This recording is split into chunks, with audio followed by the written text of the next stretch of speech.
it's an honor to be here with such great speakers and doctors. And thank you everyone for participating. So you can see I'm in my really small kitchen here.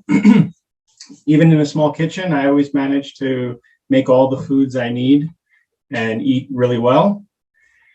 And my journey started really young. My father taught me how to cook since I was really young, at 7 years old. And growing up in New York, I had friends from every country you could think of. So I was always eating at their places and fascinated with all the different flavors and the spices. And I went on to travel all over and try different foods from around the world. And but I always had health issues, especially with my gut.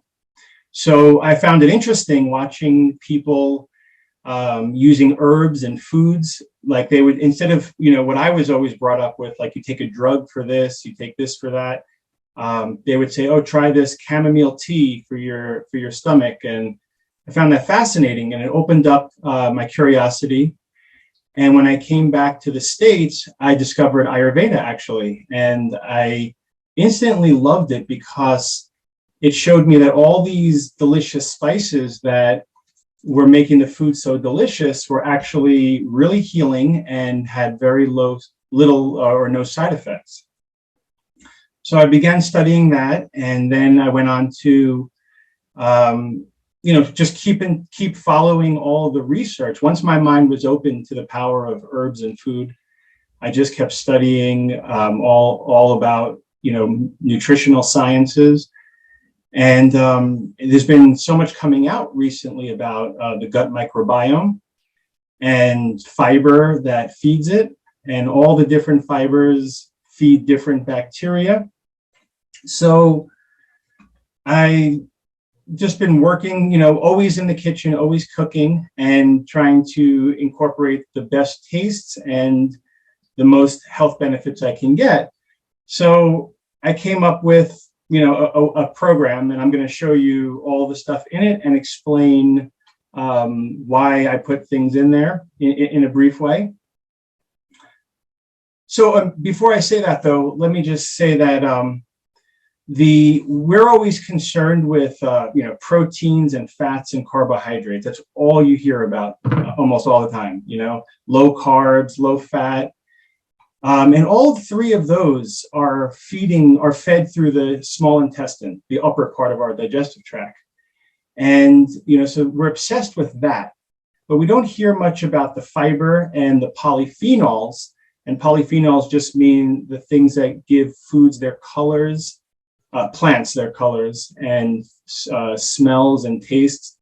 How the fiber and the polyphenols actually feed the large intestine, or the bacteria in the large intestine. So we've been arguing about, the upper part, and we're neglecting the lower part. And in fact, 97% of Americans aren't even meeting the minimal fiber requirements. And there's a great book called Fiber Fueled, which I really learned so much from. And that book talks about every single fiber actually feeds a slightly different bacteria, like probiotic in our gut. And, in a healthy gut, you have up to 30,000 healthy bacteria, different species. There's actually trillions, tens of trillions of them, and they all interact with each other. So once I discovered that, I realized, and you also hear about, hunter-gatherer people eating like hundreds of vegetables in a week or in a month. And, the average American isn't even reaching like 15. So again, diversity was so important. And so that really opened up my creativity to start, incorporating as much delicious vegetables as possible. And like I say, delicious, because, if it doesn't taste good, people aren't, it could be healthy as anything, and people won't eat it. So this is something called a Buddha bowl. You can see I started with the greens. The Buddha bowl, the concept is the Buddha, told his monks to go beg for food, and they would bring a bowl, and they would put things in the bowl, and whatever they got, they would just eat out of the bowl. So the concept is just to put everything in one bowl.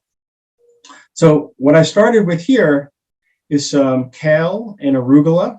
and cucumbers and celery and apple. Now, the greens are incredibly high in fiber, very high in vitamins and minerals. And also they have some, and very low in calories. They're nutrient dense, but calorie, like not calorie dense. And they have something which is actually recently discovered called nitrates. And when you eat nitrates, your body converts them into something called nitric oxide, which is a vasodilator, which means it opens up your blood vessels. It lowers cholesterol. Viagra is actually a vasodilator. So it's great for, bodybuilders are using it before workouts. And the discovery of nitric oxide actually won like the Nobel Prize. So again, this is all really new, but in ancient times, they knew this as well without these fancy scientific names. So when you eat the green vegetables, you are increasing your blood flow. And the apple is actually really interesting. The skin of the apple actually feeds, when it gets into your gut, it feeds a very specific type of bacteria called the Akkermansia. And that Akkermansia creates a mucus lining of your colon. And that lining not only protects your gut, but it also feeds all the other bacteria. It's called like the keystone bacteria. So when you eat an apple, like an apple a day, as they say, you're actually protecting your gut, and you're helping all the other bacteria, which we'll talk about in a moment. You're feeding them. So really, an apple is actually so important. There's very few things that actually feed the Akkermansia, and the studies show that people who have high Akkermansia tend to have very low body weight and stronger immune systems. So that's how I start with this nice vegetables and an apple. Okay. The next thing.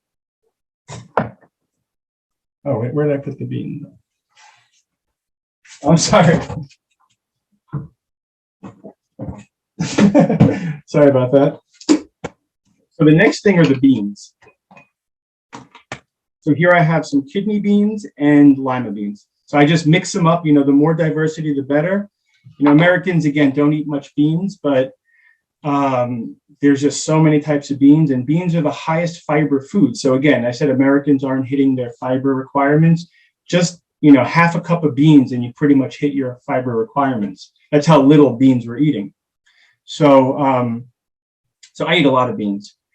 And it's interesting in Ayurveda too. Jason, time out. I'm so sorry. I'm just going to cut in here for a second. We have a request for you to adjust the camera so they can see the table a little better. Oh, you know what? I'm gonna keep holding it up. Okay, awesome. Perfect. Because Thank I you. can't capture both. Okay, good. Thanks. But I'll show it more often. Thank you. Thanks for telling me that. So in Ayurveda, there's actually like every god or has a different bean. That's how important the beans are. And it makes a lot of sense because beans, again, have the highest fiber. There's so much to beans. I could talk all about beans for a half hour, but they're incredibly high in protein. So people always ask, where do you get your protein from if you're not eating animal products? Beans are actually higher in protein than meat. So again, I'm just going to throw the beans in there. And what else I want to tell you about beans? The diversity. These are kidney beans. They have the red color. So keep in mind, everything I'm putting in there, it looks very pretty, because the different colors. Humans are one of the only animals that can see all the different colors, and every color has a different chemical which does a different thing. So just keep that in mind. The next thing I'm going to add is some broccoli sprouts. So broccoli sprouts are high in a compound called sulforaphane. A lot of you might have heard of it. It's incredible cancer fighter, immune booster. I'm just gonna do that. And the sprouts, you only need a little bit, have 100 times the sulforaphane as mature broccoli. And they're really delicious and crunchy. So I grow these myself. Takes 5 days to make a whole jar of this. It's really simple. You just have to water it every day, and then mix that in there. Okay. Now we have a whole grain. This is called millet. It's a whole grain, very high in fiber and antioxidants. Remember, all the different colors, all the different fibers are all doing different things. You don't have to know all this. You just have to enjoy it. That's what's so cool about this. But it's just really nice that the science is backing it up. Now, keep in mind, animal products have 0 fiber and 0 polyphenols. So, by mixing up all these different fibers, you're getting all different polyphenols. I mean, we haven't even begun to identify and study all the benefits of all the polyphenols.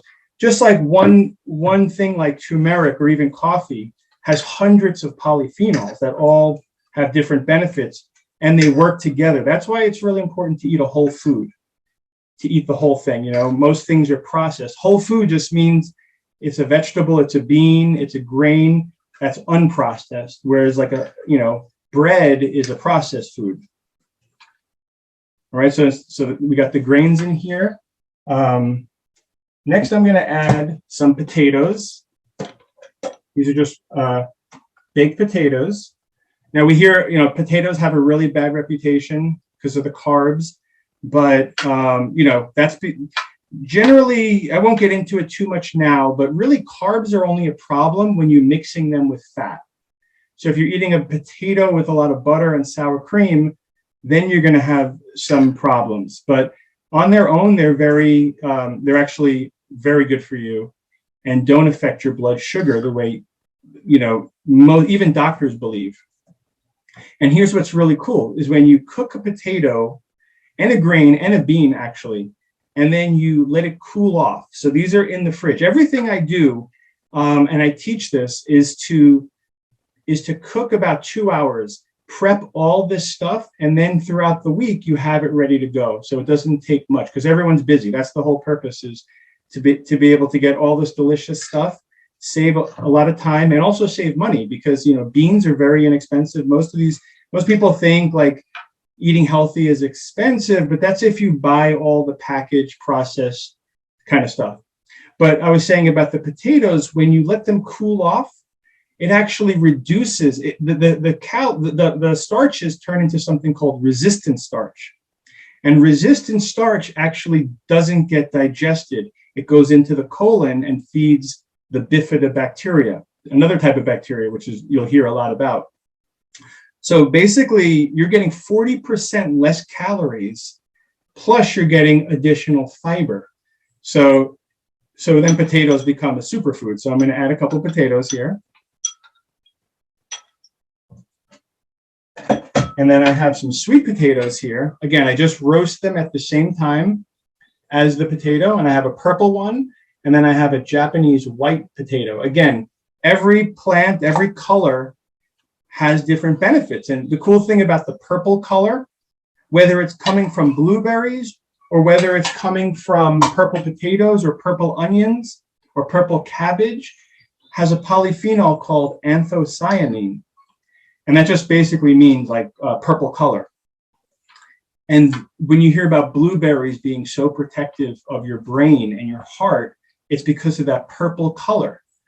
The bacteria in our gut eat the purple color, believe it or not. Like they actually eat the color, and they produce chemicals called postbiotics. And then those postbiotics heal us. They're incredibly powerful antioxidants and do all types of things that science is just beginning to learn about, actually. Then over here, I have some sauerkraut. So again, I make this myself. It takes 6 days to make. It's really simple. But when you ferment sauerkraut, it's just cabbage and salt. The bacteria in the cabbage, they eat the sugars in the cabbage and convert it into acetic acid, which is like vinegar. But in the process, they're also producing a lot of vitamins. So when you eat cabbage is already, and again, it's purple, so it has those anthocyanins in it. But cabbage is already very healthy. But when you ferment it, now you're getting more B vitamins, more C vitamin, more enzymes, plus you're eating the bacteria. So you're actually getting the probiotics. So you're getting multiple benefits. Again, a cabbage is one of the most inexpensive vegetables. So this is all very inexpensive, and a little bit, you only need a little bit. But I haven't been mentioning the flavor much. All these different things contribute to the flavor. So this gives a little saltiness, a little sourness. Okay, now this is one of my favorite things. This is pickled onions. They're purple onions again, so it has the anthocyanins, and it's fermented in balsamic vinegar. Vinegar also has a ton of benefits, but one of the interesting things recently discovered is that when the vinegar, I talked about the nitrates in the green vegetables, the vinegar actually works together with the green vegetables to increase nitric oxide production. Also has a positive effect on blood sugar. So I use balsamic vinegar. It's got a nice sweet taste. And there you go. You got some really, this adds like a sweet and sourness to it. It's super delicious. This is like one of my favorite things. I put so much on there, and it just makes the whole thing really nice and tangy. Okay, and then finally, I have my secret dressing, which I teach in my program. It's miso, tahini, lemon, and balsamic vinegar.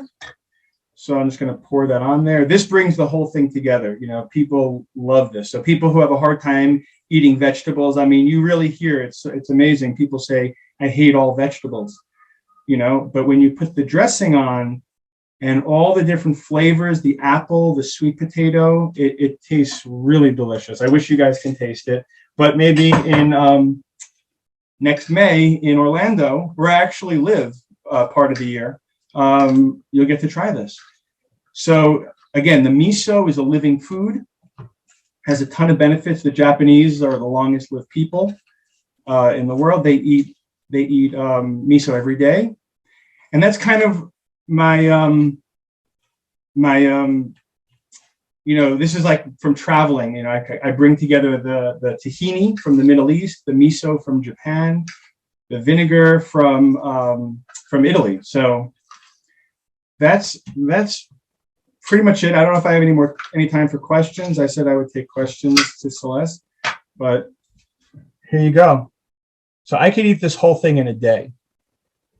And what's so great about it is you feel really full, because it's something you have to experience if you haven't really had a very high fiber meal. When you eat, you know, normal food, you know, you feel full, you might feel tired, you want to lay down.